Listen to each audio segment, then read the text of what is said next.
my top 5 tips that will hopefully help you overcome dartitis. So I think this is going to be a great video, guys. Here we go. Hey, what's up guys, Worldwide here. So I think we have an informative video for you today. And for those of you that don't know, a little backstory with me. Back in the late 1990s, I got hit with a severe case of dartitis. I actually had to stop playing for quite a while simply because I could not make my arm throw a dart. Now, I don't claim to be an expert on this subject whatsoever. The only reason I'm making this video is because there's a few things that I have done to help me get over that. And I really haven't had a problem with dartitis in about 20 years. I know my action is a little jacked up, but that was just the result of dartitis. I mean, it's a horrible thing. I wouldn't wish that on anybody. However, my best understanding of it is this. When you come up to the line and you get ready to throw, your brain simply cannot make your arm throw a dart. You just can't. It's like it's locked in place. You can't do that. So you have to do whatever you can, try to trick your brain into making your arm throw a dart. It's the worst thing, guys. I wouldn't wish that on my worst enemy. I mean, if you're into darts and you get struck with dartitis, oh man, it's the most frustrating thing in the world.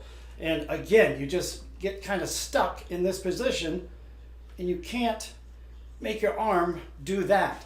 So what I'm going to do here in this video is I have a list here of 5 things that help me, personally me, overcome dartitis. And hopefully it will help at least one of you out there if you find yourself struggling with this as well. And to name a couple players, most famously, Eric Bristow was struck with dartitis back in, like, I think it was 1986. And he pretty much struggled with that for the rest of his career. And as of most recently, we saw Barry Van Peer. He got caught with it up on stage. I think he was playing Gary Anderson at the time. And oh man, it was just the most awful thing to watch. He really couldn't release the dart. And it was just, yeah, it was so frustrating to watch. And I felt so bad for the guy. Hopefully he's over that nowadays. But those are 2 examples that I can think of. But yeah, what do you say we just jump right into this list? Top 5 things that helped me overcome dartitis, and hopefully it will help one of you guys. So I won't keep you waiting any longer. Here we go. All right, here we go, guys. So, to be totally honest with you, I wasn't sure how to make this video. I was just gonna sit down at my desk, kind of point that webcam down at me and talk to you guys, but I thought that would be extremely boring. So what I'll do is throw darts and talk at the same time. I have to admit though, looking at this list, there's a couple, I mean, I think they mostly make sense. The second one I'm about to show you though, I mean, it's pretty odd, but I swear to God, guys, it worked for me, and I hope it works for you guys. So, here we go. We're going to start off with what helped me the most. So, hold on. Give me about 10 seconds here. I think you already have an idea of what the first one is. All right, hold on. One more here. All right. So, the first one is you want to play in a room that's as dark as possible, but you can just barely make out the board. So when I discovered this, I found that oh hey, look at that. My stems and flights glow in the dark here. That's crazy. I never knew that. All right, so I already lost track of what I was saying. Okay, so playing in the dark. Your eyes, what's the best way I can explain this? Your eyes are relaxed. You're not focusing so hard on the target. And I just found that it was easier to let my arm go. I mean, you're kind of aiming at the targets in the general vicinity.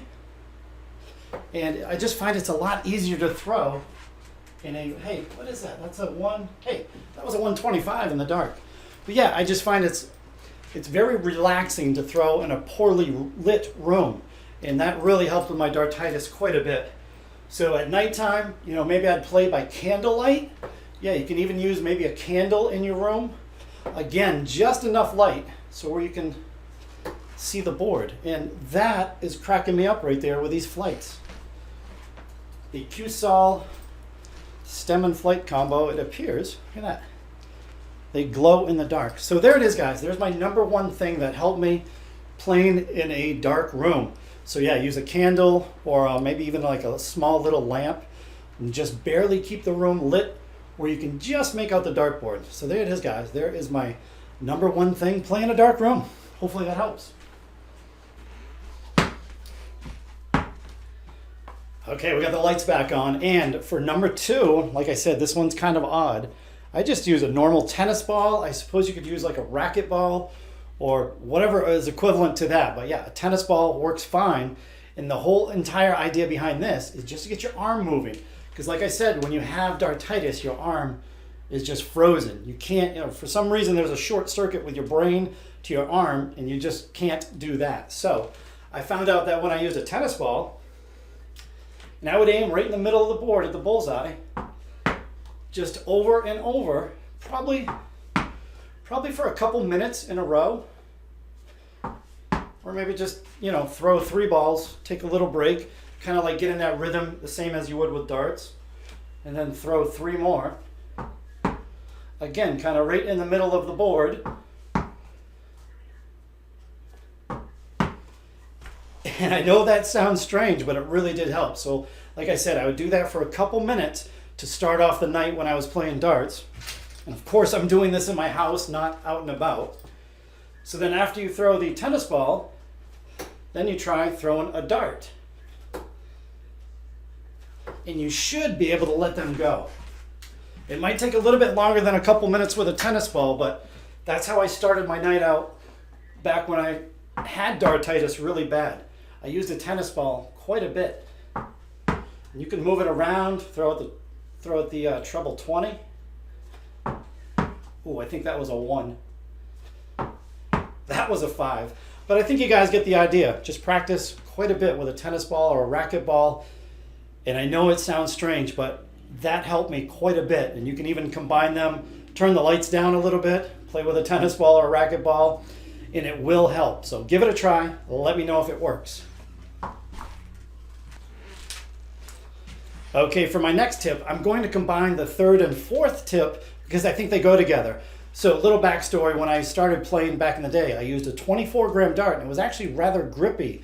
It was the old Duro. It was the Duro Peter Iveson dart, gold-plated. I think it had black and red stripes.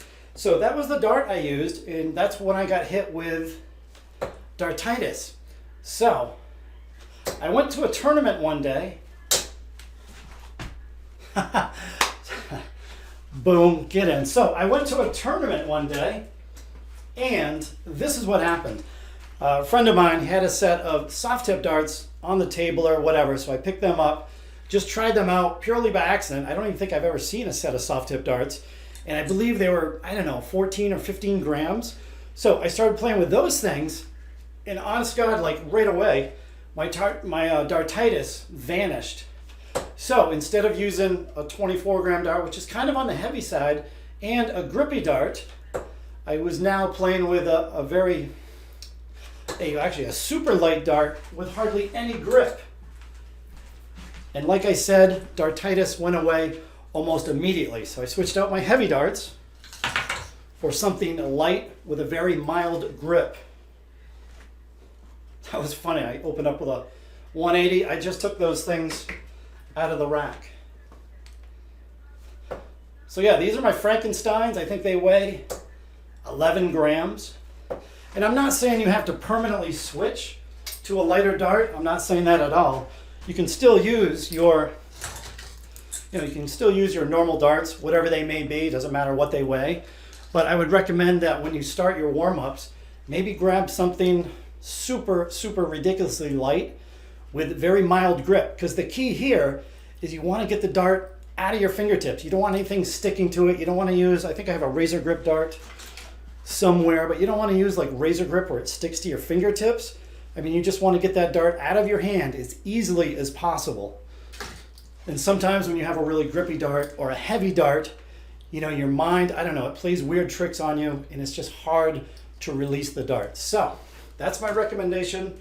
Third and fourth tip, use something extremely light with not much grip. And that should help.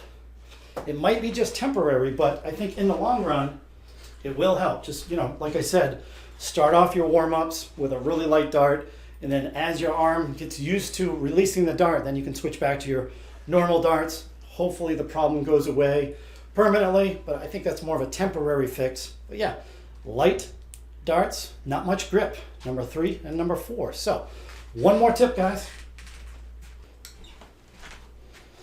Yeah, I had to go back to using these 24-gram darts clearance darts. Man, I've been throwing lights out with these for the last couple minutes just messing around.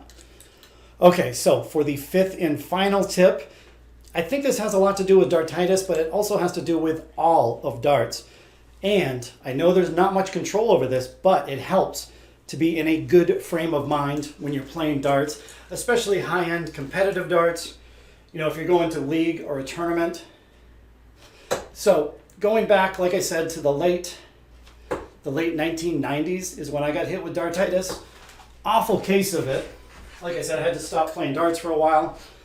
At the same time, it was just a really rough time in my life. I had just lost a really high-paying job. I think I was going through a divorce at the time. Anyway, life was a mess. And that's when dartitis hit me. So yeah, I had to stop playing for quite a while. And I know things are going to come up in your life you have no control over. Could be a health issue. You could be worrying about buying food or paying rent. All I know is that if you go to darts, whether it's a tournament or just league or anything like that, if you're in a bad frame of mind, it is extremely difficult to play darts. So if something happens, you know, God forbid something happens, just be cautious. That's the best thing I can say. You know, do whatever you have to do to leave those bad thoughts behind you when you walk in the door to the tournament or the pub to play league. Because, and with talking with some other people that have been hit with dartitis, they also have seemed to gone through a bad period in their life where, you know, something horrible happens. So just keep that in mind, guys.